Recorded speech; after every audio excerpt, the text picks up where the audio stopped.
Évangile de Jésus-Christ selon saint Luc, chapitre 16. Il disait encore à ses disciples, « Il était un homme riche qui avait un intendant, et celui-ci lui fut dénoncé comme dilapidant ses biens. Il le fut appelé et lui dit, « Qu'est-ce que j'entends dire de toi ? Rends compte de ta gestion, car tu ne peux plus gérer mes biens désormais. » L'intendant se dit en lui-même, « Que vais-je faire ? Puisque mon maître me retire la gérance. Piocher, je n'en ai pas la force. Mendier, j'aurais honte. Ah, je sais ce que je vais faire, pour qu'une fois relevé de ma gérance, il y en ait qui m'accueillent chez eux. » Et faisant venir un à un les débiteurs de son maître, il dit au premier, « Combien dois-tu à mon maître ? 100 barils d'huile, lui dit-il. Il lui dit, « Prends ton billet, assieds-toi et écris vite, 50. » Puis il dit à un autre, « Et toi, combien dois-tu ? 100 mesures de blé, dit-il. » Il lui dit, « Prends ton billet et écris 80. » Et le maître loua cet intendant malhonnête d'avoir agi de façon avisée. Car les fils de ce monde-ci sont plus avisés envers leurs propres congénères que les fils de la lumière.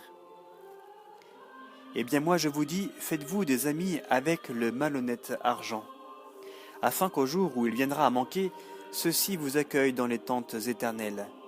Qui est fidèle en très peu de choses est fidèle aussi en beaucoup, et qui est malhonnête en très peu est malhonnête aussi en beaucoup.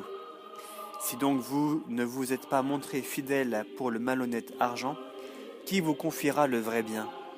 Et si vous ne vous êtes pas montré fidèle pour le bien étranger, qui vous donnera le vôtre ?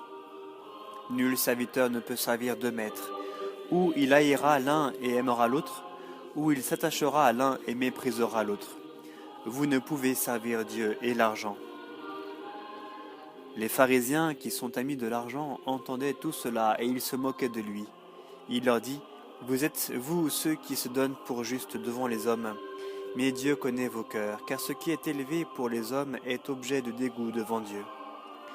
Jusqu'à Jean ce furent la loi et les prophètes. Depuis lors, le royaume de Dieu est annoncé et tous s'efforcent d'y entrer par violence. Il est plus facile que le ciel et la terre passent que ne tombe un seul menu trait de la loi. Tout homme qui répudie sa femme et en épouse une autre commet un adultère, et celui qui épouse une femme répudiée par son mari commet un adultère. Il y avait un homme riche qui se revêtait de pourpre et de lin fin et faisait chaque jour brillante chère. Et un pauvre, nommé Lazare, gisait près de son portail tout couvert d'ulcères. Il aurait bien voulu se rassasier de ce qui tombait de la table du riche. Bien plus, les chiens eux-mêmes venaient lécher ses ulcères.